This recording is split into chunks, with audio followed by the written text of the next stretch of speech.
So now we'll start for the next part, that is a friction.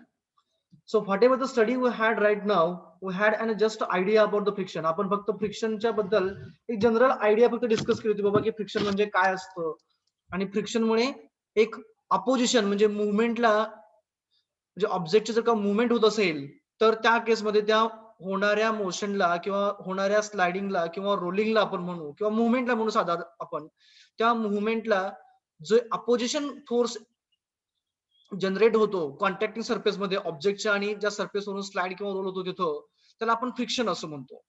मग हे friction तिथं येतो कुठून रे?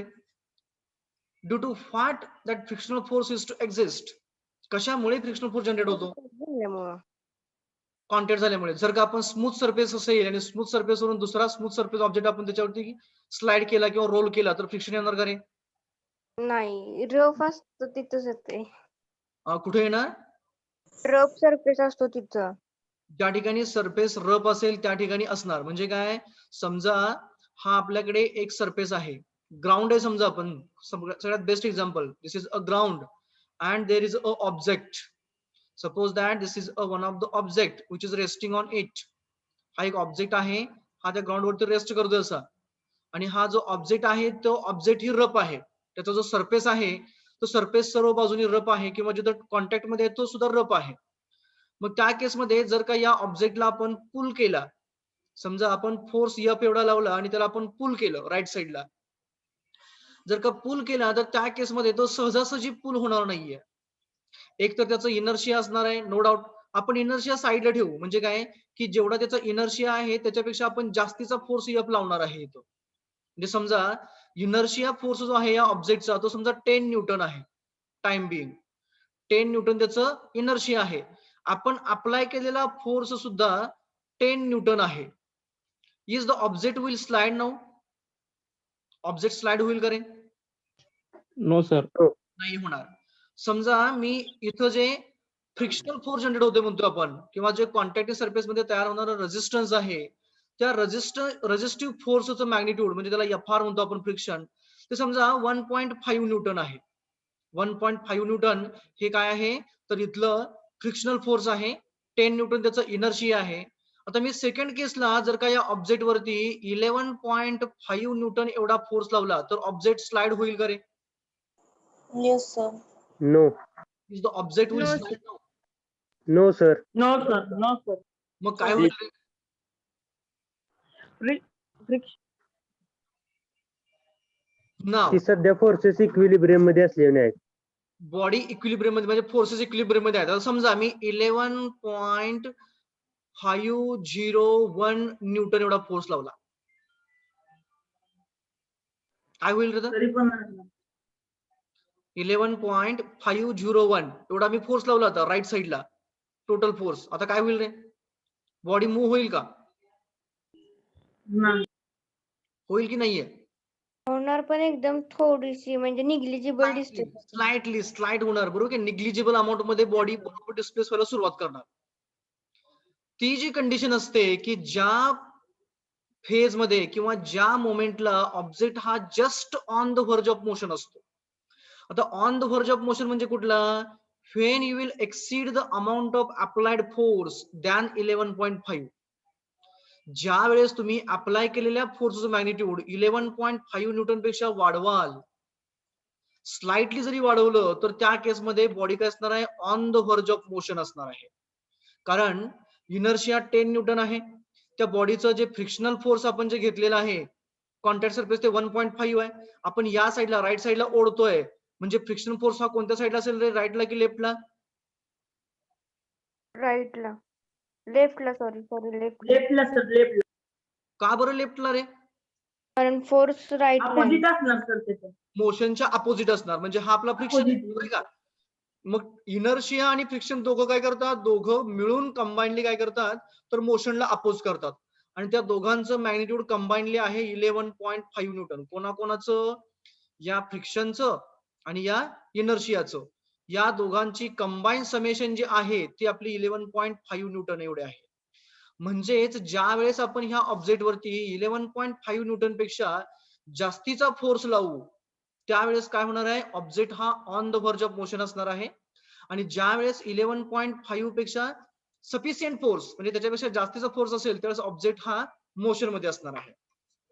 म्हणजेच साधारणतः कंडिशन कशी असते, suppose that this is a Y axis and this is a X axis. X ऍक्सिसला मी काय करतोय, अप्लाय केलेला फोर्स घेतोय एफ वाला, आणि इकडं वाय ऍक्सिसला मी काय घेतोय, तर जनरेट होणार फ्रिक्शनल फोर्स घेतोय. तर मला सांगा, ज्या वेळेस ऑब्जेक्ट वरती आपण फोर्स लावलेलाच नाहीये, when we have not applied the force F, त्यावेळेस प्रॅक्टिकली फ्रिक्शनल फोर्स किती असेल रे?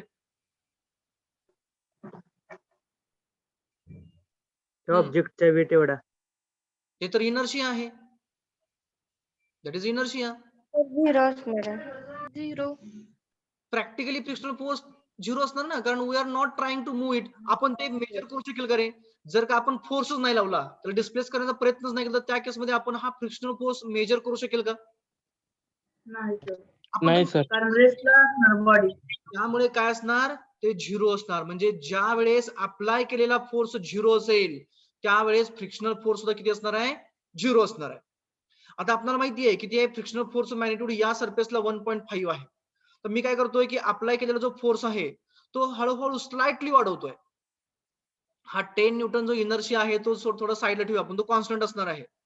मी अप्लाय केलेला फोर्स स्लोली वाढवतोय.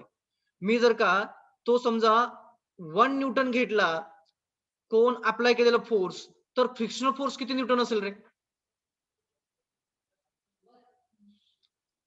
बघा मी काय म्हणतो, ते अप्लाय केलेला फोर्स जर का मी 1 न्यूटन केला तर करस्पॉन्डिंग फ्रिक्शनल फोर्स किती असेल?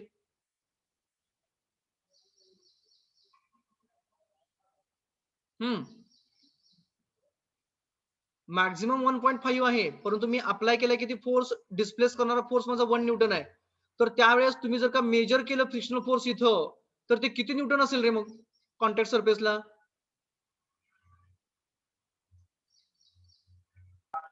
0.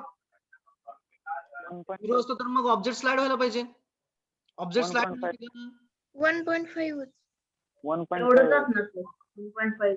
1.5 हे मॅक्झिमम आहे, बरोबर आहे का?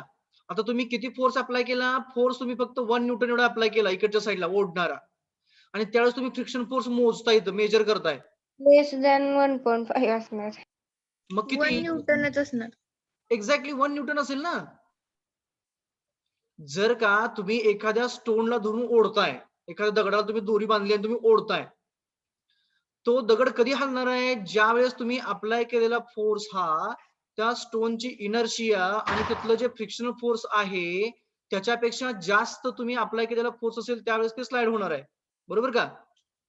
मग मला सांगा, जर का तुम्ही 1 न्यूटन एवढा फोर्स लावला त्या स्टोन वरती, तर फ्रिक्शनल फोर्स हा तुमचा 1.5 न्यूटन असेल का? ऑब्व्हियसली नसणार आहे. त्याला जास्त फोर्स लावायची गरज नाही ना. आपण जर काही मेजर केला तर तो किती असेल, तर तो बरोबर 1 न्यूटनच असेल.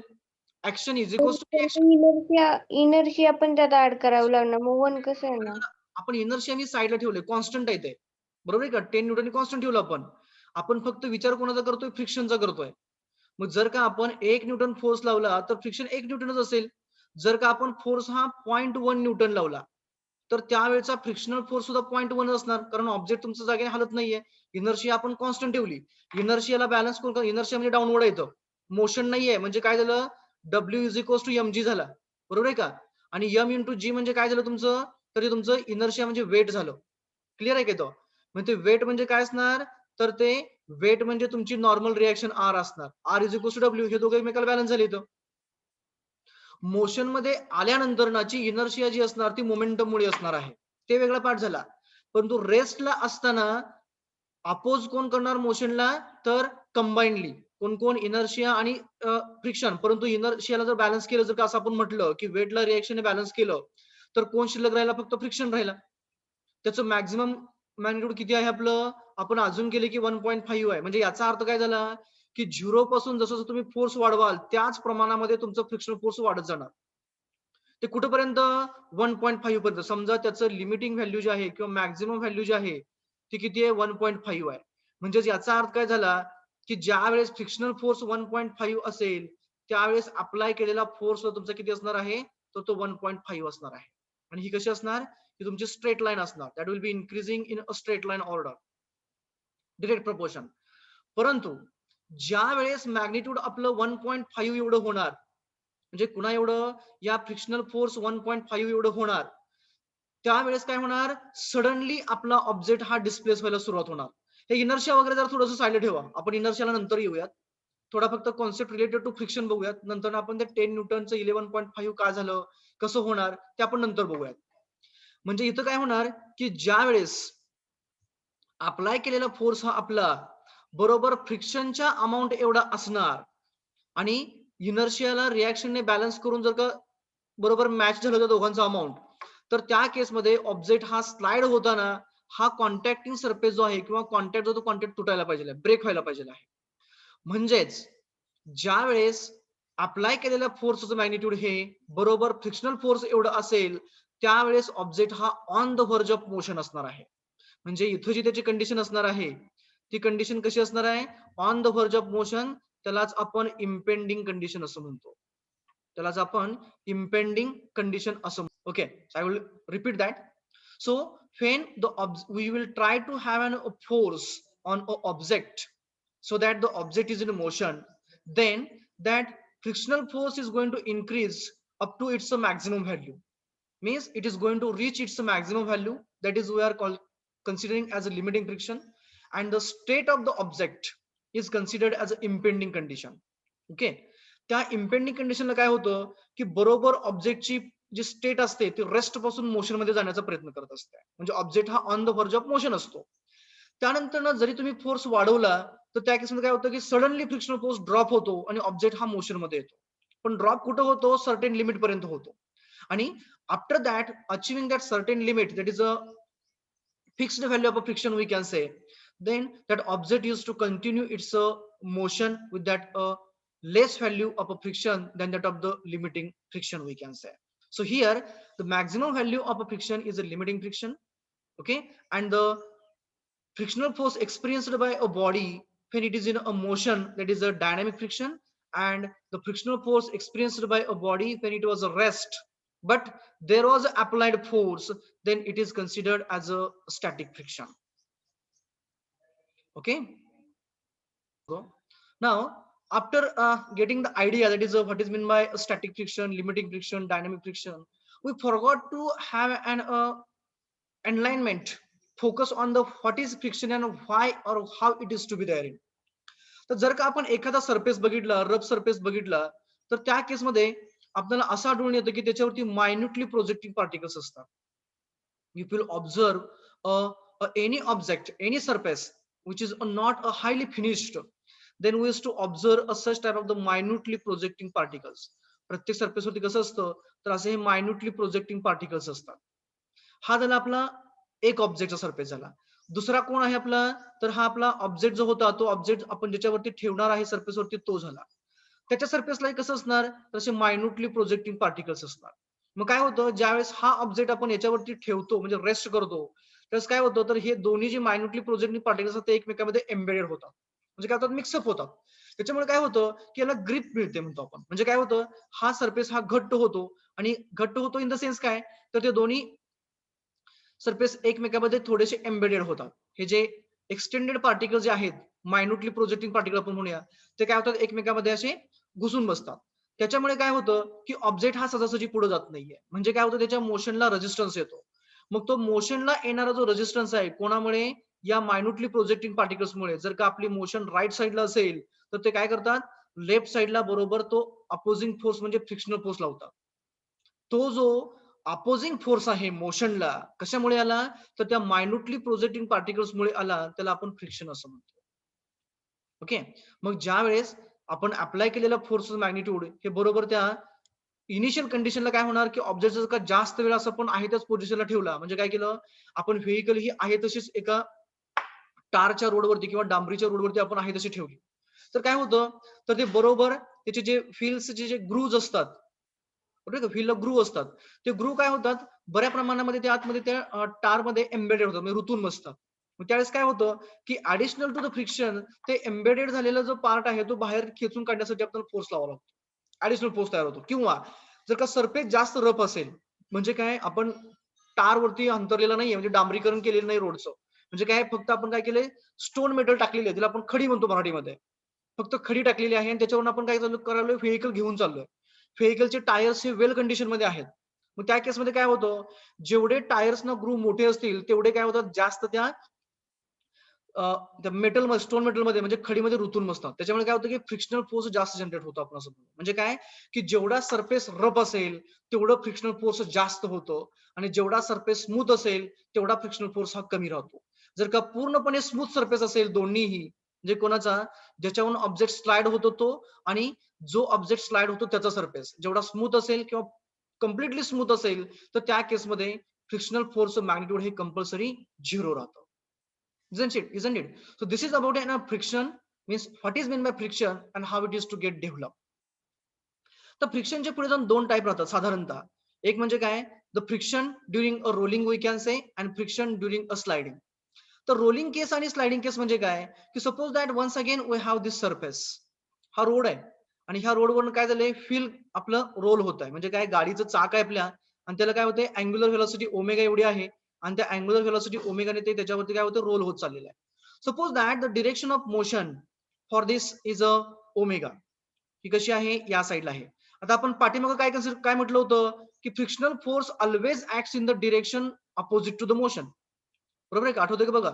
आपण काय म्हटलं होतं, की फ्रिक्शनल फोर्स हा कंपल्सरी मोशनच्या अपोजिट डिरेक्शन मध्ये असतो. म्हणजे काय, की जर का हा ऑब्जेक्ट स्लाइडिंग असेल, हा रफ सरफेस आहे, हा ऑब्जेक्ट स्लाइड होतोय, याची व्हेलॉसिटी व्ही अशी आहे, इकडच्या बाजूला आहे, म्हणजे काय होणार, फ्रिक्शनल फोर्स हा बरोबर मोशनच्या अपोजिट म्हणजे या साईडला होणार. This is a frictional force. Similarly for this case, जर का मी अँग्युलर व्हेलॉसिटी ओमेगा घेतली तर हा टायर काय करणार आहे याचा, तर टायर हा याच्यावरती म्हणजे टायरचे ग्रू असे असणार आहे. बरोबर आहे का, टायरचे जे ग्रू असणार ते बरोबर या साईडला किंवा अशी असणार आहेत, या सरफेसवरती हे याच्यामध्ये एम्बेडेड झालेले आहेत असे ग्रू, असे आतमध्ये रुतून बसले थोडेसे आणि टायर काय होते त्याच्यावरती रोल होत आहे. म्हणजे काय होतंय, याला शाफ्टने रोटेट केलं जातंय. जर का शाफ्टने रोटेट केलं तर टायर काय होणार आहे, असं रोल व्हायला पाहिजे आहे. परंतु इथं सरफेस काय होतोय, तर सरफेस हा त्याला सहजासहजी रोल होऊ देत नाहीये. म्हणजेच इथं सरफेसने दिलेला फ्रिक्शनल फोर्स जे असणार आहे त्याची direction towards the right hand side असेल की towards the left hand side असेल रे. फ्रिक्शनल फोर्सची डिरेक्शन टुवर्ड्स द लेफ्ट असेल की टुवर्ड्स द राईट असेल या केसमध्ये. हे ग्रू बघा, हे ग्रू असे आहेत त्याचे, हे असं रोल होतं इथं. तर या केसमध्ये मोशन होत असताना इझिली कशी व्हायला पाहिजे, अशी व्हायला पाहिजे, म्हणजे टायर वरती जायला पाहिजे लगेचच, इथं अप जायला पाहिजे, इथं डाऊन यायला पाहिजे, इझिली व्हायला पाहिजे. परंतु इझिली होत नाहीये. म्हणजे मोशनला अपोजिशन जे होतंय फ्रिक्शन, ते राईट साईडला होतंय की असं, म्हणजे अलॉंग द राईट साइड आहे की अलॉंग द लेफ्ट साइड आहे, along the Right right side, side. Along the right side right आहे. side. बरोबर. म्हणजे जर का आपण अँग्युलर व्हेलॉसिटी बघितली या केसमध्ये, तर अँग्युलर व्हेलॉसिटीची डिरेक्शन इथं आपण टँजेन्शियल बघितलं तर ती कुठे आहे, लेफ्टला आहे आणि फ्रिक्शन फोर्स बरोबर कसं आहे तुमचा, राईट साईडला आहे. म्हणजेच काय झालं, it is opposite to the motion झालं. It is opposite to the motion झाला. आणि here in this case we are getting clear idea. Displacement is towards the right hand side, frictional force is towards the left hand side. But if you will consider the displacement in this case in a rolling, here the displacement is towards the right hand side. Is it clear? या केसमध्ये rolling मधली जी होणारी displacement आहे ती right साईडला आहे. हे जर का फील्ड रोटेट झालं तर कुठे जाणार आहे, राईट साईडला जाणार आहे. आणि फ्रिक्शनल फोर्स हा कुठे ऍक्ट होतोय, राईटला की लेफ्टला, Right la. राईटला. It means that whenever there is a condition or there is a case of a rolling, in that case we can say that for a rolling case the frictional force acts in the direction of a displacement. The frictional force acts in the direction of displacement, but no doubt that it is in opposite to the motion. कारण angular velocity rotation मध्ये angular व्हेलॉसिटीच्या अपोजिटच आहे, परंतु डिस्प्लेसमेंटच्या direction मध्ये. कुठं, in case of a rolling. But in case of a sliding, in case of a sliding, displacement is towards the, if displacement is towards the right hand side, म्हणजे इथं आपण consider केलेली आहे की कुठं आहे, राईट साईडला आहे, त्यावेळेस फ्रिक्शनल फोर्स हा बरोबर लेफ्ट साईडला ऍक्ट होतो. अंडरस्टूड?